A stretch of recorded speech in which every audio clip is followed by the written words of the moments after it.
Hex Reaper. He does amazing Elden Ring content on fun builds. He's also played the game, has really good knowledge on it as well, and his knowledge has been helpful too, with some guidance on this boss in terms of where to find it. He's got a really good video. So and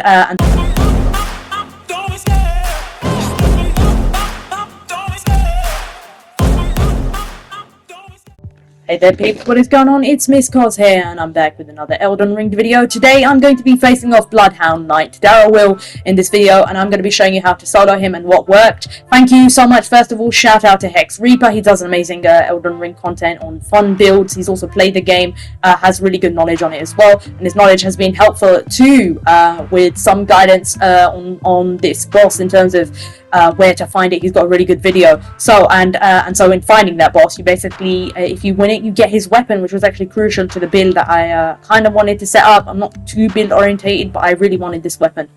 So this was an optional boss, and I faced him pretty much after market. As you can see, the way he attacks is very fast with that sword. He jumps, he leaps, and he causes the user bleed damage. He's a lot like the Ethereal Boreal Knights and the Dancer too, very fast. So the way to punish him, and the way in the strategy here, is to bait and punish his combos. And that's exactly what I figured out after multiple attempts. Took about 10-11 tries, so he can be quite tough, especially on level 15. This was straight after market.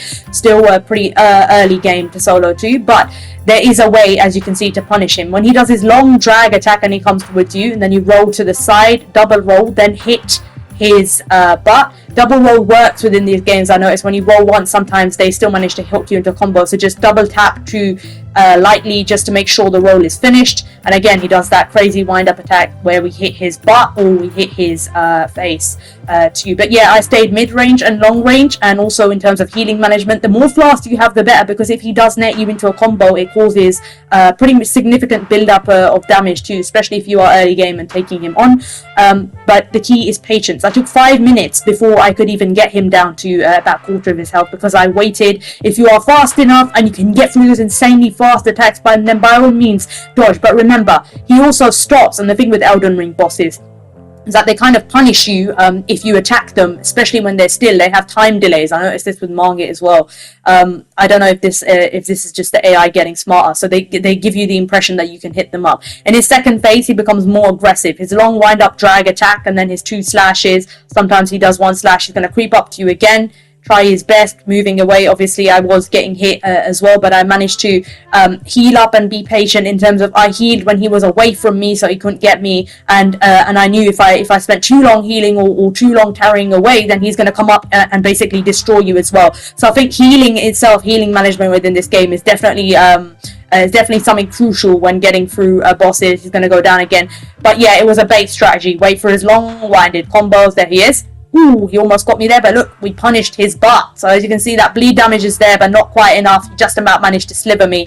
And then we get onto him. We basically double roll dodge to the right on that particular attack that can be punished. The rest of them, I pretty much backed away. Sometimes I got in a few hits on his head or his butt when I rolled left and right, but it was mainly that attack that I punished. And I think it's the same kind of strategy that I used to punish Margit with his crucial attacks, his long wind-up attacks, where the bosses basically give you openings. As you know, an overly aggressive playstyle is probably not going to be rewarded in this game unless you're absolutely consistent or familiar with the bosses. I had a lot of Bloodborne-itis, and I noticed it got punished straight away. So when I did succeed to the bosses, it was down to playing patiently, strategically, timing-wise. I had double scimitars, which definitely helped, and a lot of endurance. I'm playing a warrior, so my playstyle is melee and fast-paced, looking for the openings, learning the attack patterns.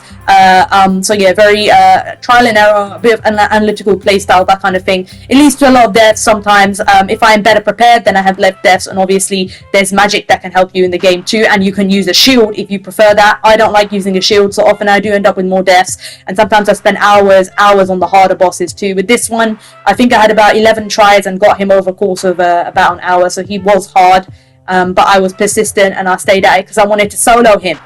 You can also, as Hex Reaper mentioned inside his video, summon an NPC to help you against this boss too, because he was pretty hard to solo.